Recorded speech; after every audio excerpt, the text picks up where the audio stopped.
بسم الله الرحمن الرحيم الحمد لله رب العالمين والصلاة والسلام على سيد المرسلين وعلى آله وأصحابه أجمعين أما بعد.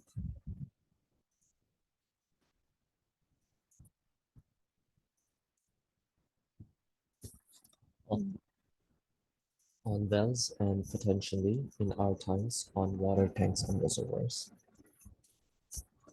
وإذا وقعت في البئر نجاسة نزحت وكان نزح ما فيها من الماء طهارة لها. When a physical impurity falls into a well, the water from the well is taken out. And this taking out and draining of the water is actually the purification for the well itself.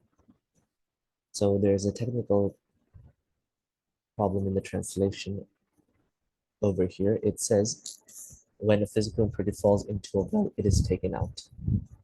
Although the essence of the message is true that you have to first remove the physical impurity before you remove the water in order to achieve purification. But the word an-nazh in Arabic is specially designed for the draining of water.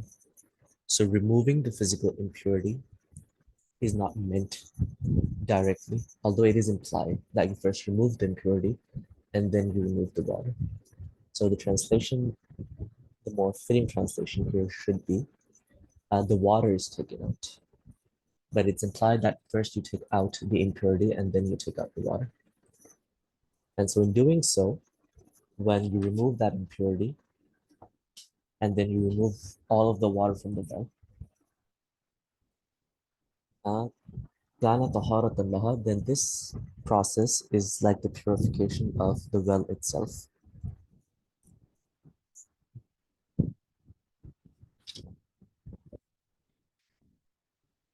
And that's what the Sahaba gave the hukum. When a man died in the well, they just ordered the removal of all the water from the well. And afterwards they gave the decision that the well and everything in it, its walls, the sand beneath it, the rope of the bucket itself, the hand of the person removing the water, everything became pure. But again, you have to remove that physical impurity first, because if you don't, it doesn't matter how much water you remove, all of it will remain impure. So you first have to remove the impurity, and that must be followed by removing all the water in the well. And by physical impurity, we first think as blood, uh, human feces, urine. As far as bird droppings are concerned, or of those animals that are edible, for example, goats and camels, uh, if their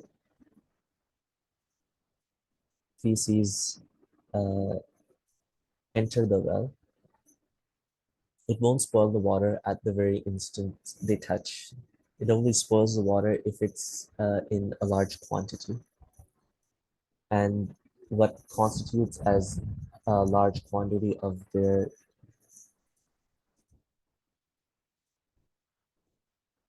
droppings is dependent on the person infected with the situation. So if you are facing a situation in which you see that there are bird droppings in the well, and if you think if it's a lot, then you can't use that water, you have to remove it first. But if you think that it's not much, then go ahead and use the water. It's not a problem.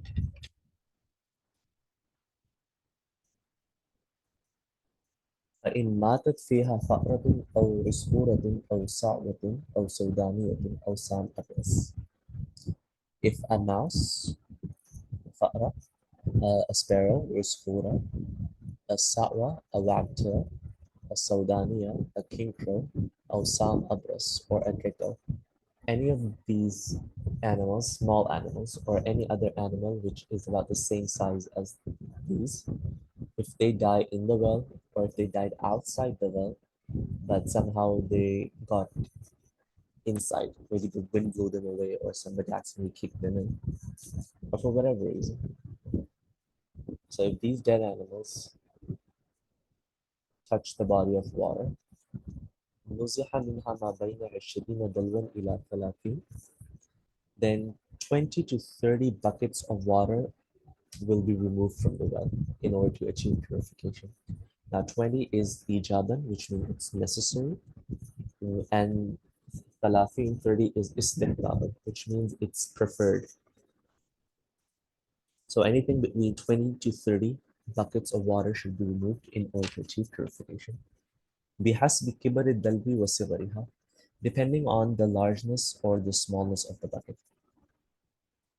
Now I can talk about the size of the buckets in more detail later on. So in some of the texts, or some different version of Quduri, it's mentioned بِحَسْبِ كِبَرِ الْحَيْوَانِ وَصِغَرِهَا أو كِبَرِ الْمَيْتَةِ وَصِغَرِهَا. That means that 20 to 30 buckets of water will be removed depending on the size of the animal that has died. If it's small in size, then obviously the size of a sparrow is smaller than the size of a king crow. And the wagtail is also a bit larger than a sparrow. So depending on amongst the small animals, which one has died inside the well, you remove that much bucket of water. For example, if you're removing 20 buckets of water for a sparrow, you will want to remove at least 25 buckets of water for a wagtail and maybe 30 buckets of water for a king crow. That's not a fixed, it's not necessary that you do that exactly. It's actually a preferred way of doing it, that the larger the size of the animal, the more buckets you'd want to remove as a bare minimum. But as a general rule of thumb, 20 is the bare minimum. You can't do less than 20. And up to 30 is mustahab, to remove at least 30 pails of water. Now the size of the animal increases. وَإِن مَاتَتْ فِيهَا حَمَّامَةٌ أَوْ دَجَاجَةٌ أَوْ سُنُّونٌ.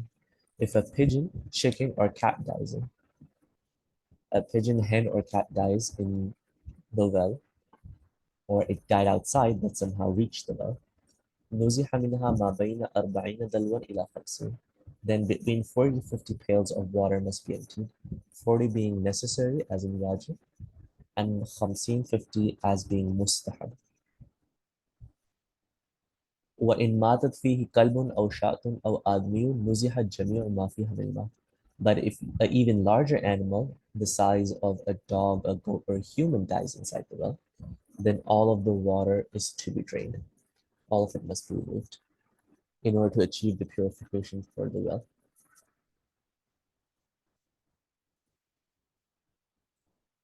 Now, all these are examples of an animal that dies inside the well. What if an animal enters the well, but they come out alive? They don't die inside the water. What then should be the hukum? Well, in this case, it is dependent on the saliva of that animal. If its saliva is pure, then the water remains pure. If its saliva is najis, impure, then the water becomes completely impure. And if it's makruh, then the water becomes makruh. And when we use the word makruh with water, we don't say mean exactly that the water is makruh, but the use of that water becomes makruh. Because always remember that najasa and tahara, they are involved with ayn, where they're involved with the tangible property of something, the tangible body of anything.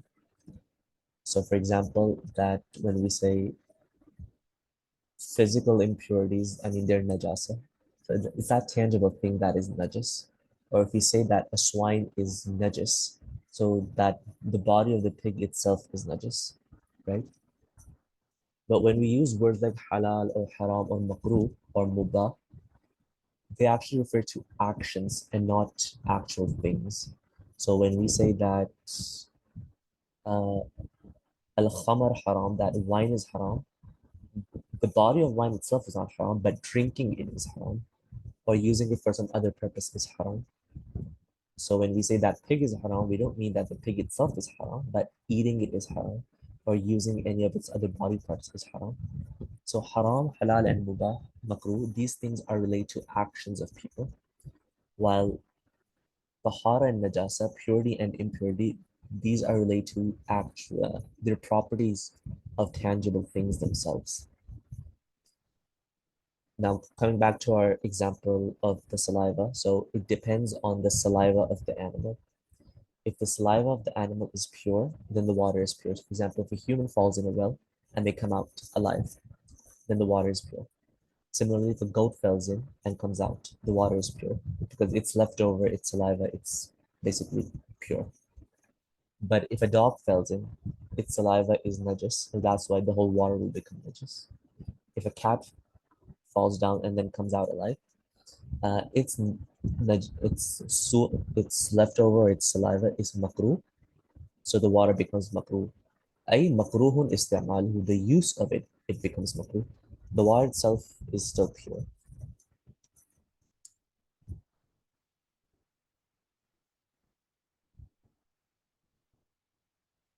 Right, and remember, whenever an animal like uh, a pure and an animal whose saliva is pure or mashkuk, we mean in that if they fall into the well in a normal circumstance. But if you see, for example, that it's injured, maybe a dog was chasing a cat, the cat was injured and fell in, then obviously blood is going to contaminate the water. In this case, the water becomes najasul istimal. You can't, it's najas and now you can't use it. Similarly, if it's not injured, but maybe it's running away from the dog, or maybe it's a goat running away from a lion and it falls into the well. So obviously, in the state of fear, there are a lot. It's very possible that because of intense fear, that the animal might have started urinating. In this case, if it falls in the well, then the water becomes najis for the fact that not the animal itself, but other impurities entered the water. And in this case, you'd be forced to remove all of the water. And this is all when you're seeing it happen. If you're not seeing it happen, we'll just assume that nothing like this did happen. وَإِنِ انتفخ الحيوان فيها وتفسخ. If the animal becomes bloated, the dead animal, أو تفسخ, or it starts breaking up, it's putrefied. نزح جميع ما فيها صغر الحيوان أو كبر. Everything in the well is drained, irrespective whether the animal is small or large. And the three kind of animals, small, medium, and large, and the ahkam related to them that we mentioned, were in the case that it just died now, or if it's fresh. But if time has passed and the body of the animal actually bloats up, or it actually starts breaking up inside the water, then the entire water must be removed from the well in order to purify it. Simply because if you remember the chapters of diffusion osmosis that you may have studied in science, is then when the water starts entering into the body, other material from the body will exit into the water, which obviously might include blood, pus, and whatnot. And since that is najis in itself, when it touches the water will become najis. So that's why if the body of an animal, whether small or big, it swells up or it starts breaking down, then the entire body of water must be removed in order to purify the well.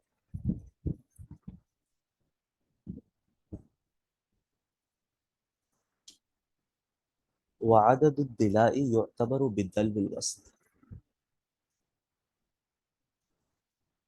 The number of buckets is determined by a medium-sized bucket, which is usually used in the wells in mainlands.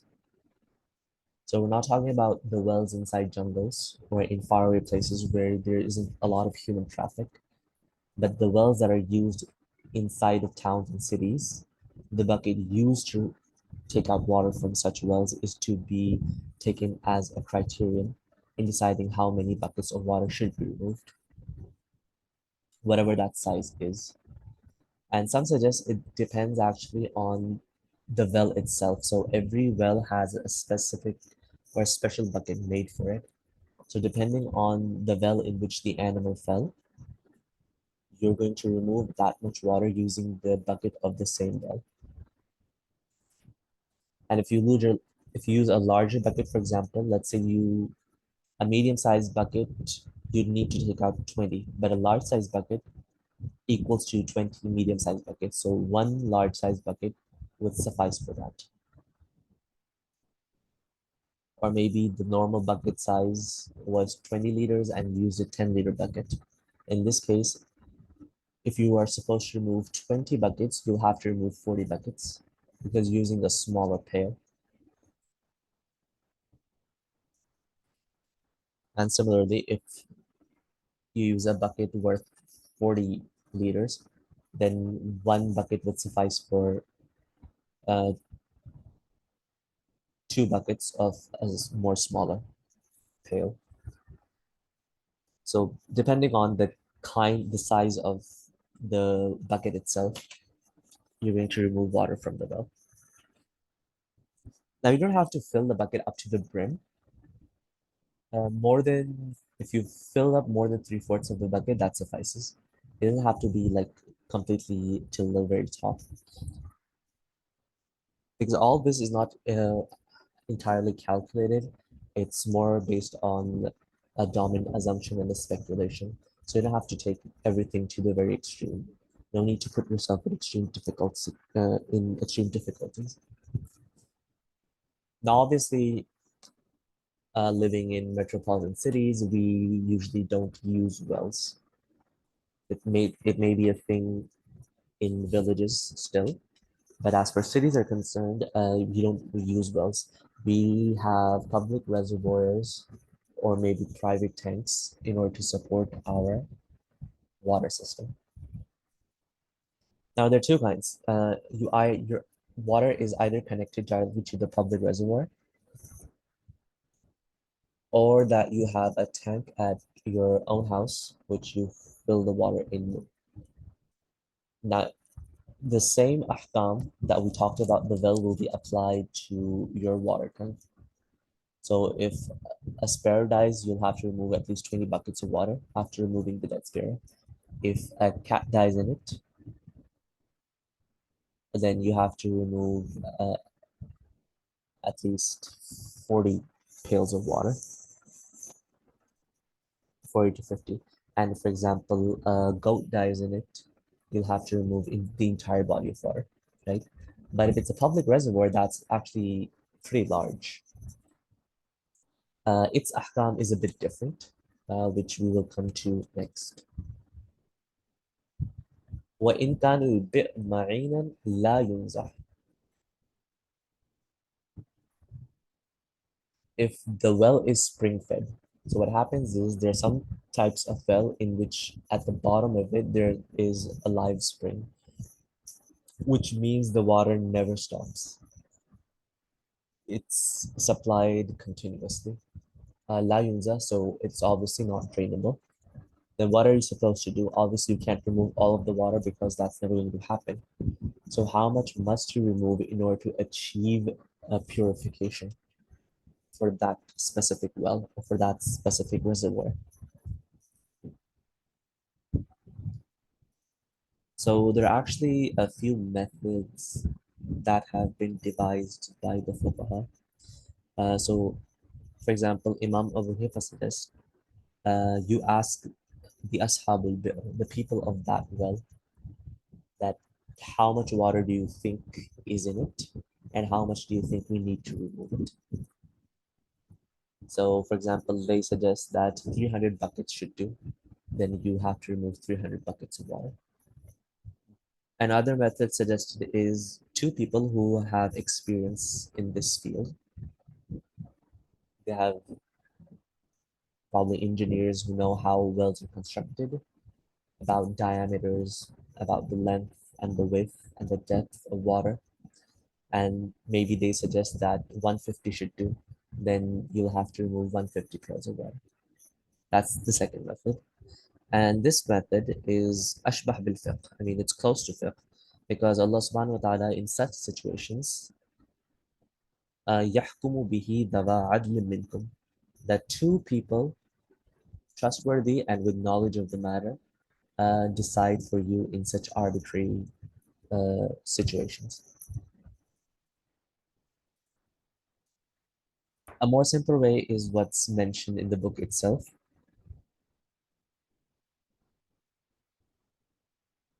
Uh, وعن محمد بن الحسن رحمه الله أنه قال ينزه منها 100 دل إلى 300 دل.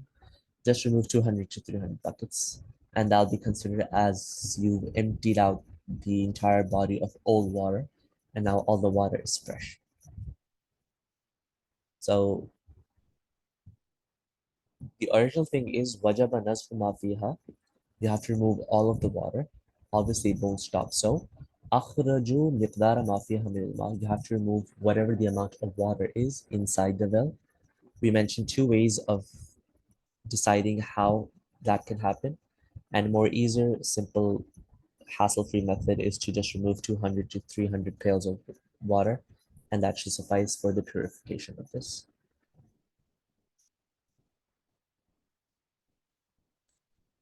And this applies to those large public reservoirs as well, those very large bodies of water in which maybe removing all of it's not possible, it's connected to the sea or a river. Then in this case, you can just remove 200 to 300 pails of water and it should hopefully purify it.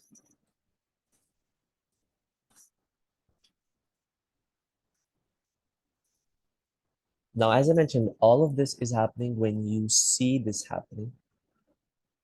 Like you know that this dead animal fell into the water or this animal died into the water. And right in front of your eyes or on the basis of your knowledge, it blowed it up or it started breaking down. But what if you continue on with your daily life and at some point you notice that the smell of the water has changed? Or maybe you just went to check in to see how much water you have left because there's a shortage in supply. Or maybe you plan on cleaning up your tanks and then you notice that there's a dead rat inside the tank, right? And you don't know when exactly it got there. You don't know the time of the day. So then you have two cases. لم تنتفق ولم تتفسق. Either the animal hasn't bloated or started breaking down, or it has started either bloated or has started breaking down. So in the case that it hasn't become bloated or neither it has been putrefied, then you are supposed to repeat the prayers of 1 day and 1 night if you perform wuzu with this water. Now, for example, you had wuzu beforehand,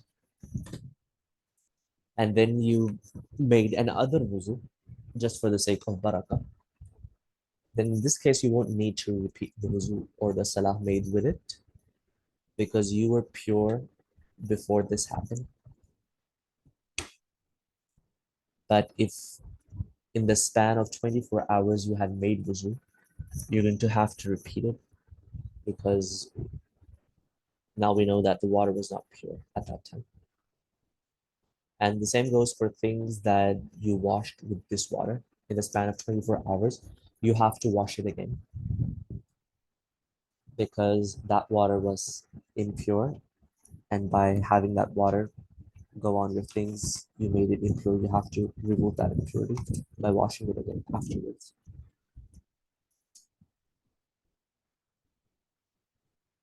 وإن انتفقت أو تفسقت أعادوا صلاة ثلاثة أيام ولياليها. But in the case that the animal had bloated or had become putrefied, then you have to repeat the prayers of 3 days and 3 nights and to wash everything that you washed in a span of 72 hours. And this is all according to Imam Abu Hanifa, rahimahullah, right? The reason why he gives is in case of bloating that you have to repeat 3 days and 3 nights of salah and washing everything else is basically if a dead person they're buried without having their funeral prayer performed. There's an option for the Muslimin to go to their grave and have the funeral prayer performed within 3 days of his or her burial. After 3 days, even if the funeral prayer has not been performed, the funeral prayer is no longer performed. And the reason given is that within 3 days' time, in a normal environment, the body bloats up. So within 3 days, it's allowed, and after 3 days, it's not allowed. And the same reasoning is applied over here. If the water, if the animal has bloated in the water, or it has started to putrefy, then obviously more than 3 days must have passed. And that's why you have to repeat prayers of 3 days and 3 nights.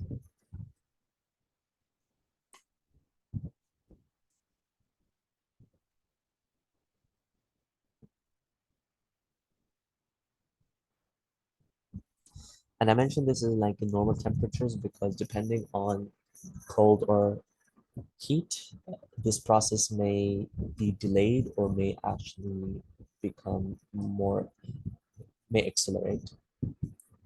So 3 days is a fair estimate. But this is according to Imam Abu Hanifa's opinion. وقال أبو يوسف ومحمد رحمهم الله ليس عليهم إعادة شيء حتى يتحققوا متى وقت. But according to the Sahibain, Abu Yusuf and Muhammad, they suggest that you don't have to repeat anything until you know certain when it fell in. Or in other words, the time you notice that this animal might have fallen into the water is the time that we're going to take. It, that's the time when the process of repetition starts. So if you know at the time of Zuhr that this has happened, and then you still do wuzu and pray Asr with that water, you're going to have to repeat Asr only. There's no need to repeat Zuhr if you've already prayed. There's no need to repeat the Fajr or any Salah before it. So originally, Imam Abu Yusuf was with Imam Abu Hanif on this matter, but then one day he saw that an eagle carrying a dead mouse actually dropped it in a well, and that's when he changed his opinion, saying that you never know when this might have happened. So putting people in haraj is not advisable. And the other reason why is that remember a legal maxim which suggests that al-yaqeen la yazulu bishak. If something is known for certain, then doubt does not render it invalid,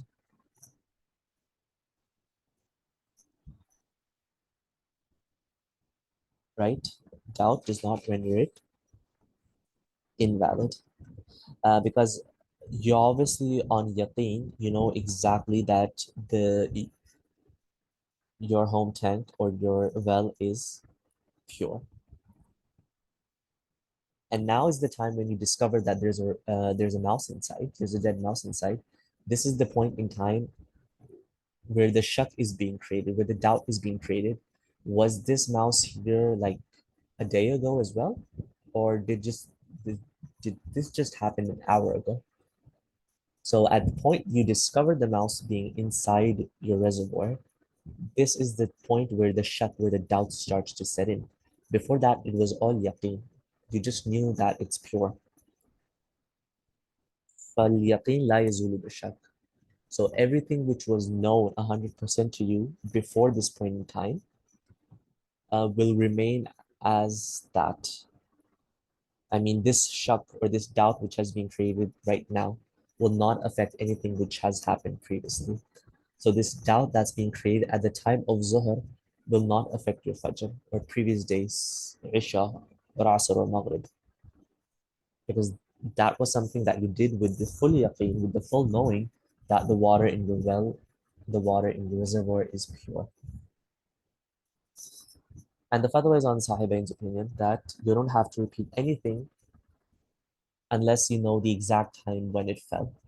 And then based on that, if you figure out that it fell, for example, 2 days ago, then you don't have to repeat the salah of 2 days. If you figure out it was one day ago, then you have to repeat the salah of one day and one night. But if you can't find out exactly when this happened, then at the point you notice, at the point you now know This is when these ahkam will be applied.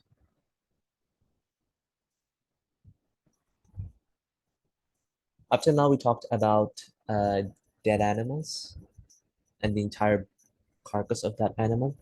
Now I'm just talk about the leftover water of such animals. Now remember,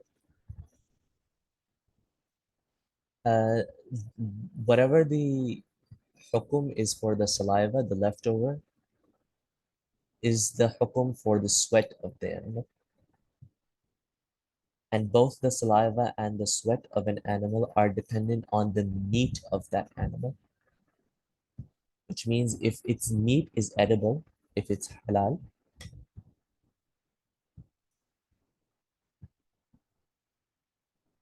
then it's pure. I mean, its leftover is pure, its sweat is also pure. But if its meat is haram, then its sweat and its saliva is also impure. You have two exceptions to this rule. Number one are human beings, for their meat is haram consumption wise, but their sweat and their saliva are pure. And the second exemption to this rule is those animals known as sawakin al who you can't avoid inside your house. And they could just crawl into any corner. They go around the house all day long, for example. It's very difficult to prevent lizards and mouse from roaming around outside your house, and sometimes they might even enter inside your house. The same goes for cats, whether pets or stray. They're always roaming around, entering people's homes and things like that. So even though you can't eat mice or cats, their meat is haram. Yet their soul, their leftovers, and their sweat, it's pure, not because that the lahm is pure, their meat is pure, but because it's difficult to avoid them. And so you get this takhfif in the hukum, you get this relaxation in their ruling in this regards. But as for dogs, pigs, other carnivores are involved, they're easy to avoid.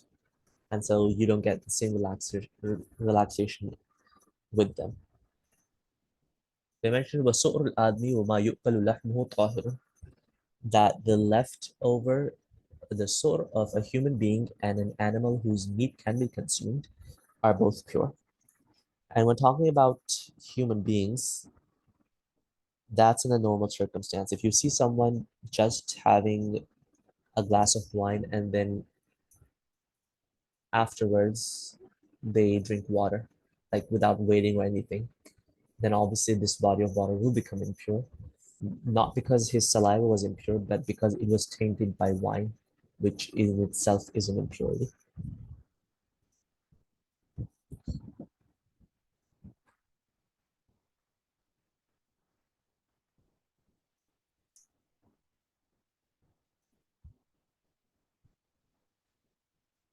وسؤر الكلب والخنزير والسباع البهائم نجس. Leftover of dogs, pigs, and predatory animals is najis.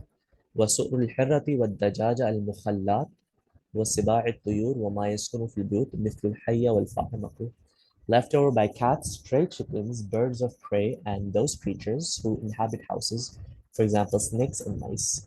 That is makruh, أي مكروه استعماله. The water is not impure, the water is pure, but its use is makruh. And we just mentioned the difference between the application of makruh haram halal and the application of pure and impure.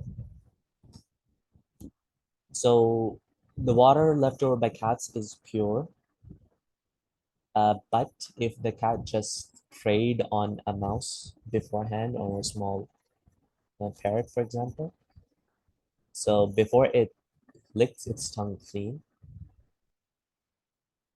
if it directly goes to a body of water and drinks from it, then it becomes najis.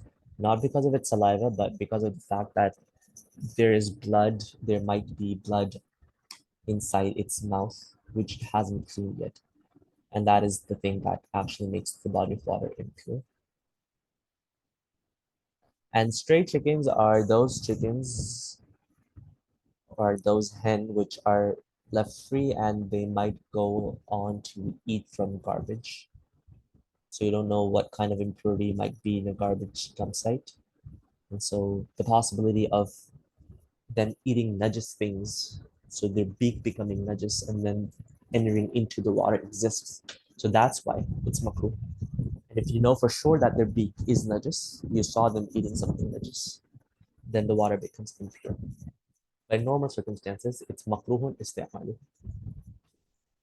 But if you actually cage it up for 3 days without, preventing it from actually eating anything najis, then it becomes like any other hen, and it's because it's an edible animal, it's halal to eat, then its sur will no longer be makruh, it will be completely pure.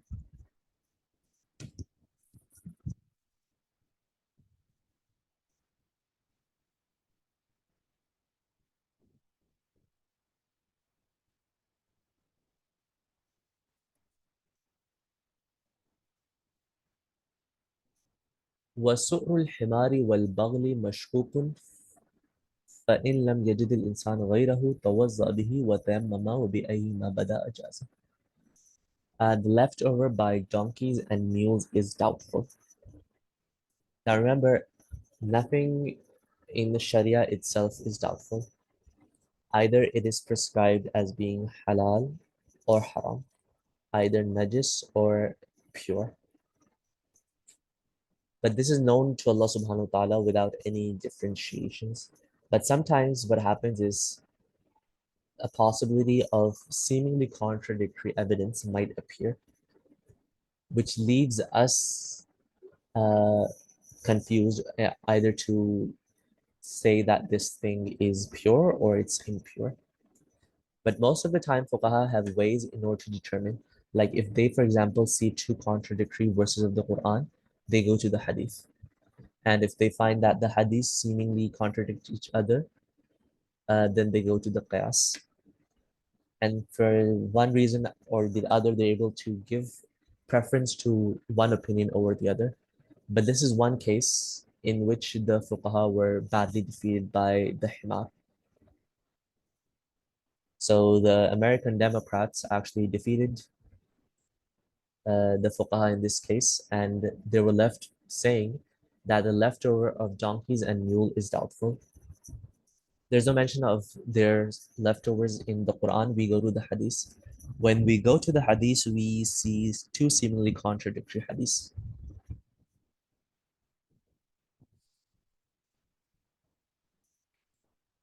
Right? For example, it's mentioned uh, from a hadith of Ibn Abbas anhuma, that he said, "Su'rul himari tahir," that the leftover of donkeys is pure.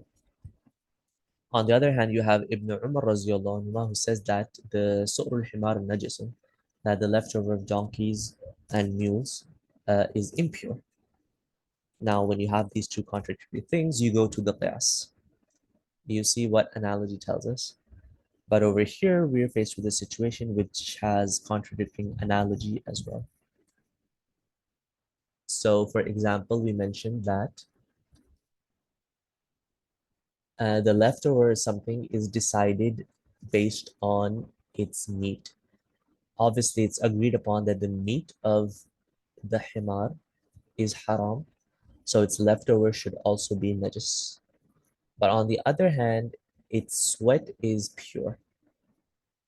Although sweat is also based on meat, but the Prophet Islam considered the sweat of the himar as being pure for the reason that he used to ride on his mule without any sort of clothing on it. So he ride it bareback. And obviously, if he's riding it bareback and it's the heat of Mecca, the animal was going to sweat. If it was to sweat, it would have made the clothes of the Prophet Islam najis and he would have washed it. But none of this is mentioned in the books of hadith, which suggests that the Prophet deemed it as being pure. So now, do you base it on the meat, which would suggest that the leftover is impure, or do you base it on its sweat, which is pure? So the qiyas is also contradictory in this case. And you don't have a verse of the Quran to decide. The hadiths seemingly contradict. The opinions of the Sahaba don't seem to match, and the qiyas also doesn't seem to match. And here's where the fuqaha give up and say that it's mashkuk. It might be pure, it might be impure. We don't know. And since you don't know, then what do? إذا لم يجد الإنسان غيره, if you don't find any other source of water. If you do, obviously you're not going to use this, but if you don't find any other source of water, you're faced with this dilemma. If it's pure, then it was necessary for you to do the wuzu, and you're not allowed to do them. But if it's not pure, then obviously making wuzu from it doesn't really matter because you won't achieve the purification intended, and you have to go towards them. So how to solve the dilemma? You do both things. You have to make wuzu with this mashkuk water, and you also have to perform tayammum. But there's no fixed tartib between them. There's no order. بأيهما بدأ أجازة. You can commence from either two. Either do tayammum first, then do wuzu with the mashkuk water, or do wuzu with the mashkuk water and then do tayammum. Either way it works. So there's no hard and fast rule on what or what not to do. One other thing, he mentions su'rul himari wal bagli, that the leftover of donkeys and mules. As you know, a mule is a cross between a donkey and a horse. Remember that in animals, their lineage is decided through their mothers. So if this bagal, if this mule is a cross between a male horse and a female donkey, then it has the same hukum as that of a donkey. But if it's a cross between a male donkey and a female horse, then in this case, it takes on the hukum of the horse, right? And in this case, its leftover will not be mashkuk, it won't be doubtful.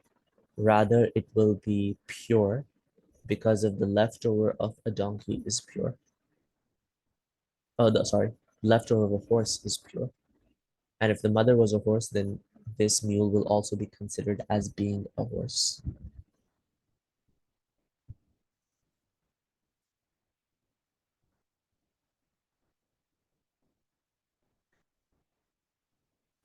Babu Tayamum,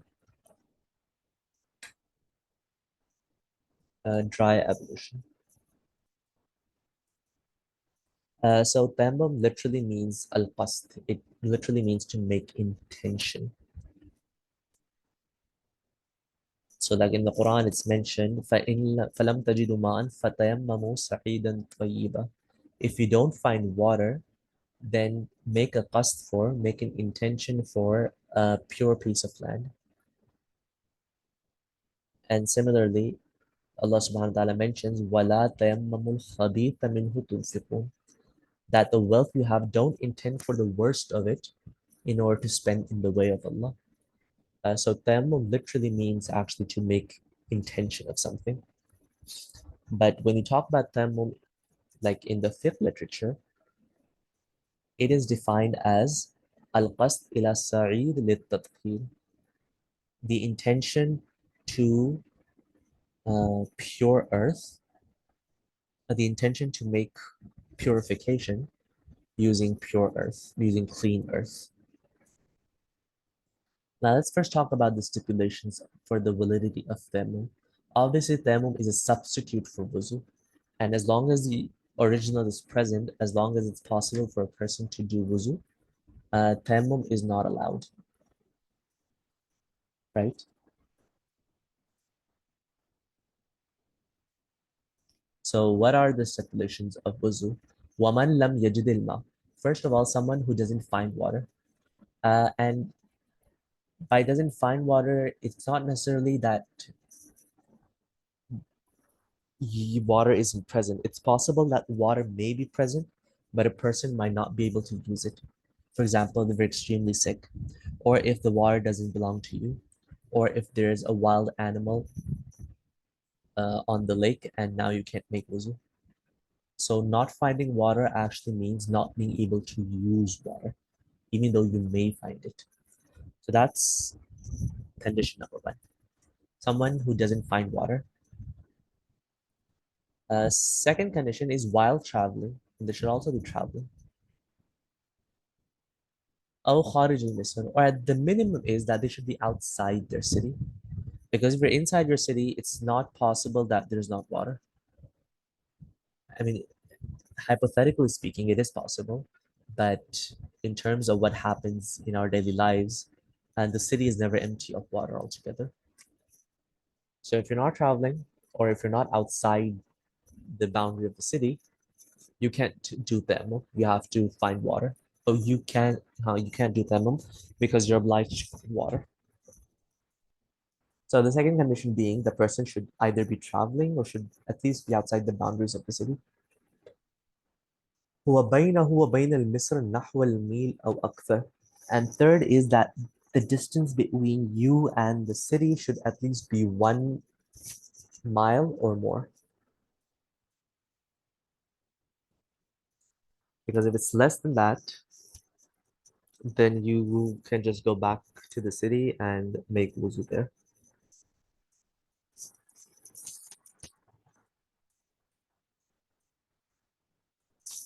And this qaid of bayn al-misr nahwal means that there should be at least 1 mile distance between you and the city. The city is not necessary. If maybe even if you're outside the city and you know that there's a body of water, there's a well, for example, within a 1 mile radius, you still can't do them. You have to go to that uh, reservoir, you have to go to that well, that body of water to make wuzu. So even if you're outside the city, but you know that within a 1 mile radius, you're going to find water, you still can't do them. So that's condition number 3. أو كان يجد الماء إلا أنه مريض. And maybe this is basically an explanation of the first stipulation is that he does find water, but he's afraid if he uses it or if she uses it, their illness will increase. اشتد مرضه أو خاف الجنوب إن اغتسل بالماء يقتله البرد. Or someone who is junub in a state of major ritual impurity needs ghusl. They fear if they bathe, then the cold will kill them or will make them ill. In these cases, يتيمم بالسعيد. You, you can perform tayammum with clear earth. So sa'id is clear, pure earth, right? So these are the conditions that must necessarily be met before a person can make wuzu.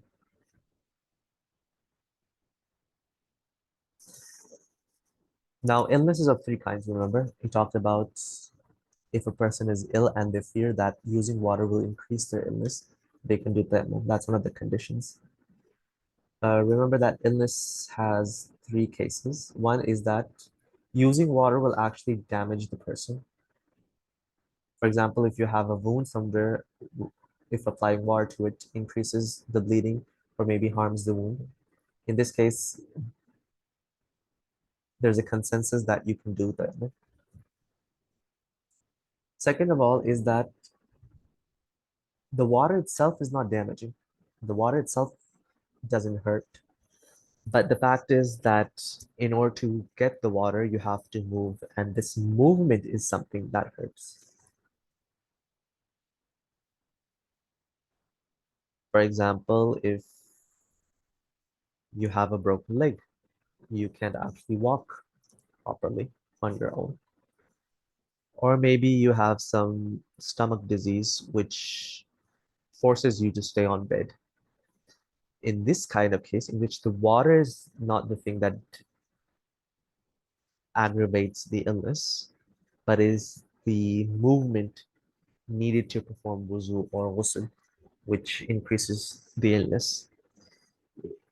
If you find someone to help you with wuzu,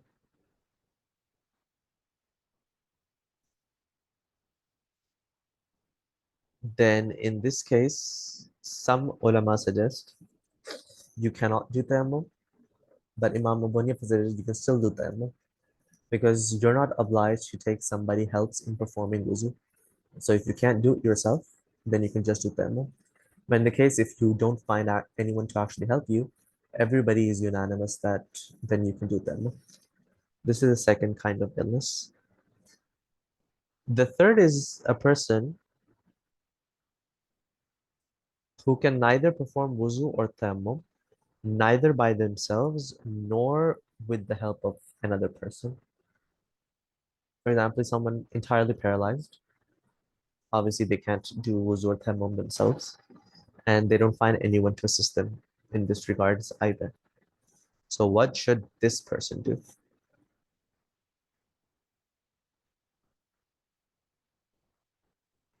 Well, uh, Imam Muhanifa didn't mention anything in this regards, but making an analogy on other masail that he's discussed, uh, you delay your prayers until you are able to do one of those things, either make wuzu or make them. But as long as you can't do any of the things, the hukum of salah is being delayed from that person. Imam Abu Yusuf suggests that you pray with whatever means you can, and then when you gain the ability to make tayammum or wuzu, you're going to repeat whatever you prayed, which is afqah, which is closer to fiqh.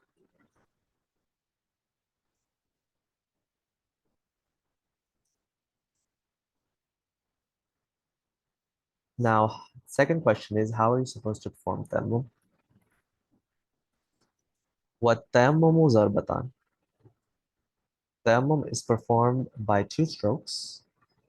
يمسح بإحداهما وجهه وبالأخرى يديه إلى المرفقين.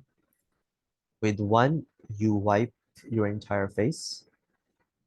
The same dimensions mentioned in wuzu. So from the top of your forehead to the bottom of your chin, from one earlobe to the other. Such a fashion that none of your skin should remain untouched when wiping. وبالأخرى يديه إلى المرفقين, and with the second wipe, the second time, you wipe your entire hand, both hands, up to the elbow. Every area of the skin must be covered. So basically, take both of your hands, place them on the ground. Anything from the jinsul ars. It can either be the ground itself, it could be sand, it could be dust, it could be marble.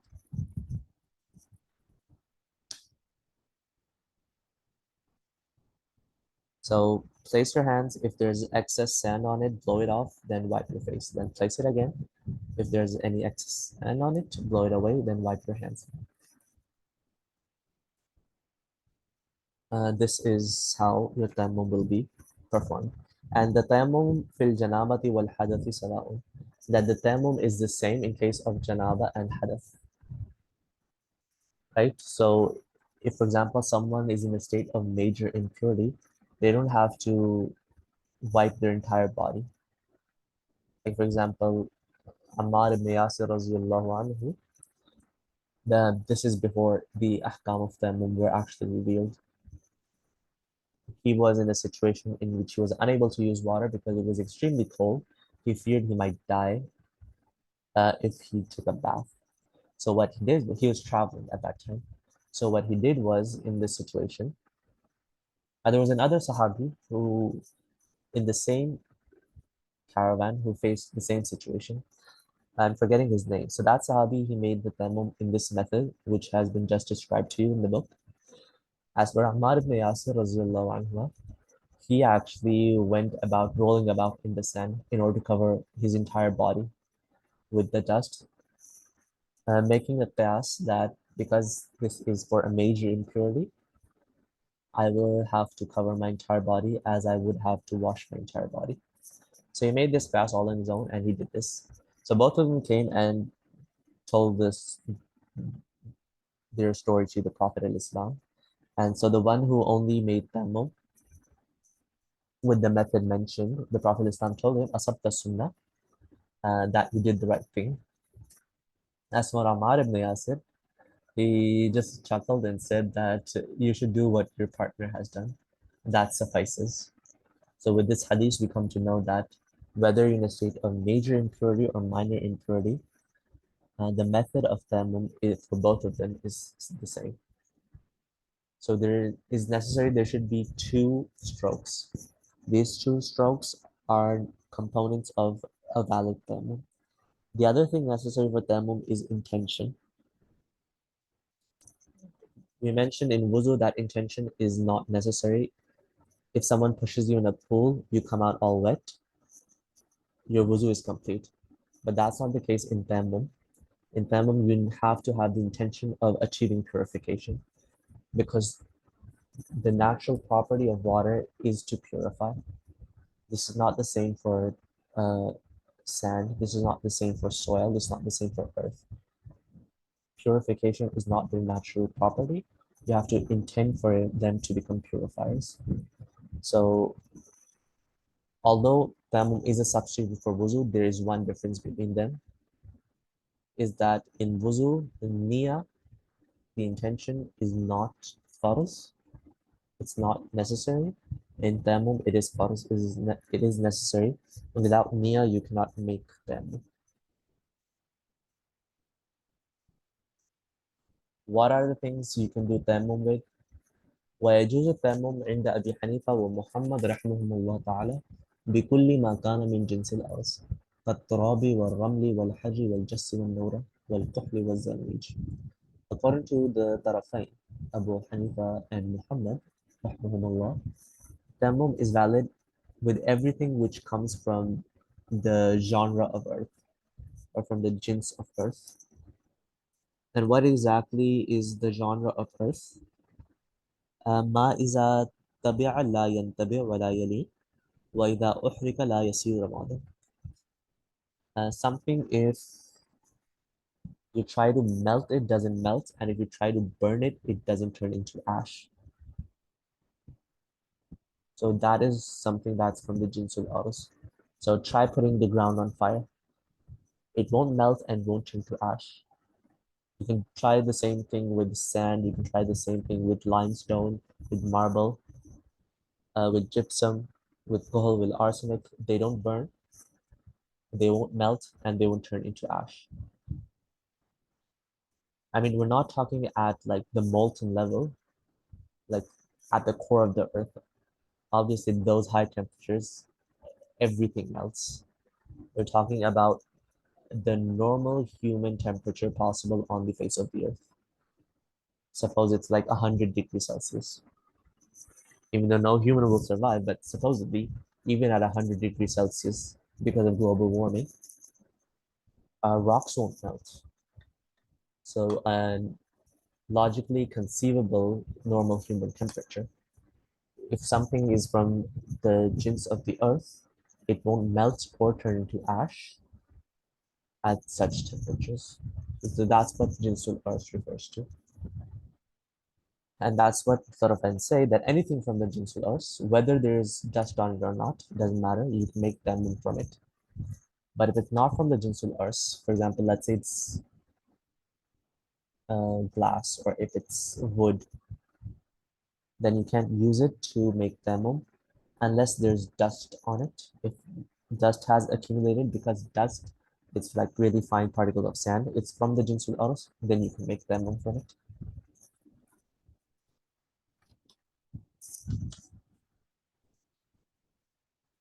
But Abu Yusuf rahimahullah says, لا يجوز إلا بالتراب والرمل خالصة, that you can only perform tayammum with soil and sand in particular, nothing else. So he doesn't give the same option of using the jinsul arus. You can only use these two things.